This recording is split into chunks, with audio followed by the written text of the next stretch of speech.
Kalau pada video saya sebelumnya, saya sudah pernah menjelaskan syarat-syarat yang diperlukan bagi dosen yang akan mengikuti sertifikasi dosen. Nah, kali ini saya akan menjelaskan tentang tips-tips sertifikasi dosen agar lulus tanpa banyak kendala, artinya anti gagal ya. Tetap stay tune di channel saya, kita bahas video ini lebih dalam.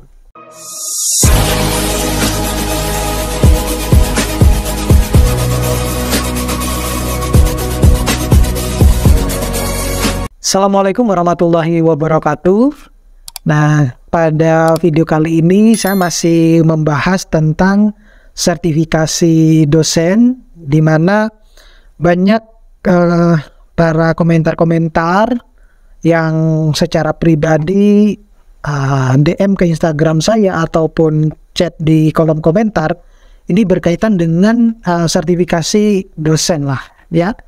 Jadi nanti dalam waktu dekat saya akan mengupload video terkait dengan jadwal tes ya, jadwal tes yang dikeluarkan oleh surat yang dikeluarkan oleh Kemendikbud ya, Kemendikbud-Ristekdikti.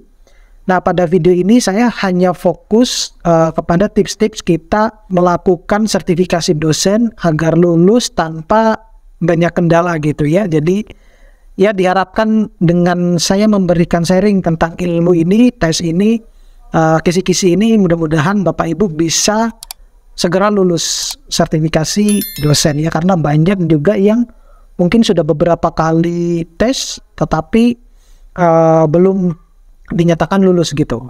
Nah, saya sudah pernah sebenarnya mengupload video terkait dengan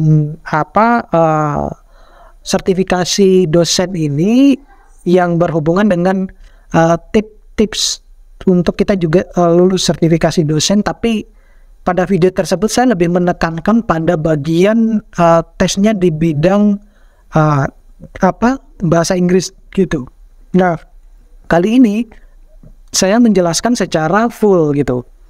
Nah, tips apa saja, tahapan apa saja yang harus dilakukan? Yang pertama itu adalah tahapan pemenuhan persyaratan sertifikasi dulu. Nah, tahapan pemenuhan persyaratan sertifikasi ini sudah saya jelaskan pada video saya yang beberapa hari saya upload ya. Jadi ini berkaitan dengan ada syarat-syarat yang sebenarnya harus dipenuhi dulu oleh si dosen yang akan melakukan tes sertifikasi dosen. Jadi kalau persyaratannya ini tidak dipenuhi, maka Bapak Ibu bisa gugur hanya gara-gara dari sistem administrasinya.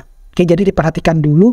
Bapak Ibu bisa tonton video saya ya, yang ini yang persyaratan sertifikasi dosen ya. Kemudian yang kedua itu adalah Bapak Ibu harus memiliki yang namanya kompetensi dosen. Nah, kompetensi dosen ini adalah kita mengetes atau memastikan bahwa dosen yang bersangkutan itu sudah memenuhi kewajiban untuk menguasai sejumlah kompetensi ya. Tentunya kompetensi ini untuk menjadi seorang dosen ya. Jadi pada video saya yang lain itu saya menyebutkan bahwa seorang dosen itu benar-benar dinyatakan dosen itu kalau satu dia sudah sertifikasi. Pertama dulu dia harus sudah memiliki jabatan fungsional minimal lektor ya. Kemudian yang kedua dia sudah tersertifikasi dosen gitu. Jadi kalau Bapak Ibu yang mungkin katakanlah ada yang lektor kepala tapi tidak lulus serdos, apakah dinyatakan sudah dosen? Kalau kita mengacu kepada aturan sih belum gitu ya, mengacu kepada aturan ya. Nah, tentunya kompetensi untuk menjadi dosen itu sebab tidak semua orang bisa misalnya mengajar dan menghadapi mahasiswa dengan karakter yang beragam. Oleh karena itu di salah satu persyaratan untuk sertifikasi itu kita harus mengikuti pelatihan pekerti ataupun approach yang dimana itu mengajarkan kita untuk bagaimana sih caranya mengajar gitu ya. Nah, kemudian yang ketiga itu kita melakukan kontribusi dosen. Nah, kontribusi dosen yang dimaksud itu seperti apa?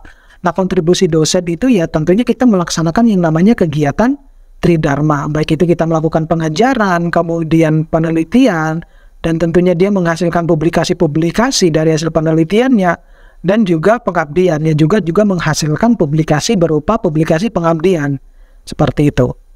Nah, Kemudian yang keempat itu adalah kita mengikuti yang namanya tes. Ya, tes dalam hal ini adalah tes TOEFL ataupun tes TPA ataupun tes TOEIC yang dibutuhkan ya untuk sebagai persyaratan kita di dalam sertifikasi ini. Nah, Bapak Ibu bisa melihat di surat edaran itu berapa sih sebenarnya angka yang dibutuhkan oleh ketika kita mengikuti tes TKDA misalnya ya, atau tes TPA ataupun baik itu tes TOEIC ya maupun tes TOEFL. Nah, kemudian yang kelima itu adalah kita menyiapkan semua data dan mengunggahnya di Forlab Dikti ya. Jadi kita mengunggahnya di Forlab Dikti ya, ataupun website yang memang sudah disiapkan. Jadi dokumen-dokumen yang sertifikat-sertifikat yang kita sudah mendapatkan hasil tesnya ya, baik itu tes TPA ataupun tes TOEIC dan lain-lain, itu kita upload ya, termasuk NIDN, dokumen persyaratan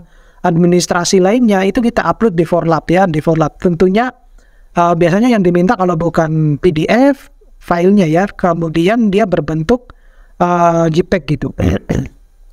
Kemudian yang keenam ya, keenam itu mengurus dan memiliki SK Inpassing. Nah, SK Inpassing ini tentunya bagi dosen yang baru mendapatkan jabatan fungsional pertama gitu. Jadi kalau yang baru asisten ahli misalnya, ataupun yang lektor kepala, yang lektor baru pertama, dia pasti akan mendapatkan namanya SK Inpassing. Tetapi kalau misalnya untuk jabatan-jabatan selanjutnya itu bukan lagi SK Inpassing, lebih tepatnya adalah SK penyetaraan, kita menyebutnya semacam itu.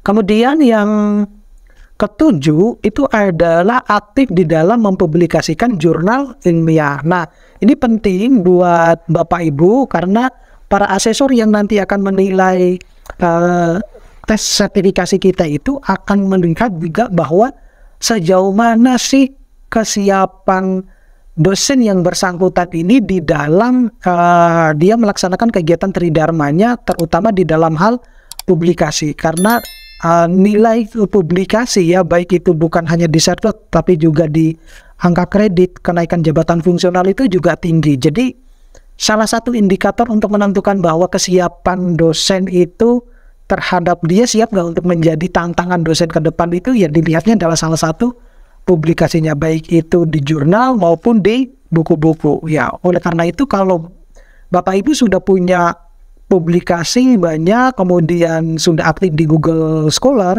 nah itu akan menjadi pertimbangan bagi asesor untuk menilai sertifikasi Bapak Ibu itu, menilai tesnya itu jauh lebih tinggi ya, karena dosen-dosen itu banyak yang ya bisa dikatakan tidak produktif karena mungkin persyaratan yang diminta sudah terlalu tinggi gitu mungkin bagi versinya semacam itu.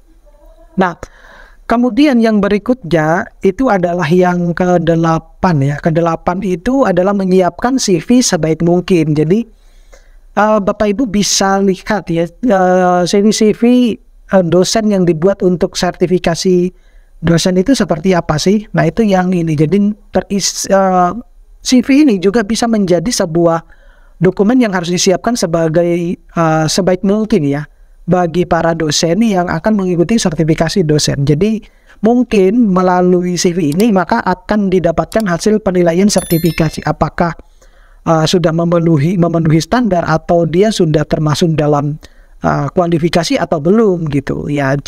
CV ini juga akan menyatakan data diri kita dan pencapaian dosen yang bersangkutan. Oleh karena itu Bapak Ibu harus membuat CV-nya itu ini ya, membuat CV-nya jangan terlalu panjang gitu, karena asesor itu syukur-syukur kalau asesornya tidak terlalu memperhatikan CV ya, karena kalau banyak orang itu hanya cuma melihat namanya dari mana, universitas mana, lulusan tahun berapa, langsung biasanya ke publikasinya semacam itu gitu. Nah kemudian yang ke-9 itu adalah kita menyusun deskripsi sebaik mungkin. Nah ini yang bagi saya ya, yang saya lihat dari beberapa teman-teman yang belum lulus itu, ada yang tidak lulus di tes TOEFL-nya walaupun di TOEIC-nya ya. Tetapi di kasus angkatan saya dulu di tahun 2017 itu ada teman angkatan saya itu tidak lulus justru dari deskripsi dirinya. Nah, ini penting banget. Bahkan ada yang angkatan setelah saya juga itu tidak lulus juga di deskripsi diri karena plagiatnya banyak. Nah gitu, oleh karena itu Bapak Ibu harus bisa memastikan untuk menyusun deskripsi dirinya. Kalau saya dulu, saya justru mempersiapkan deskripsi diri saya dulu. Karena menilai diri saya itu, saya menilai diri saya sendiri itu jauh lebih sulit, ya. Kalau mungkin kalau orang menilai saya itu kan lebih gampang. Oh, saya itu seperti ini, apakah bisa bekerja sama secara tim, bertanggung jawab gitu. Tetapi kadang saya merasa tidak seperti itu gitu.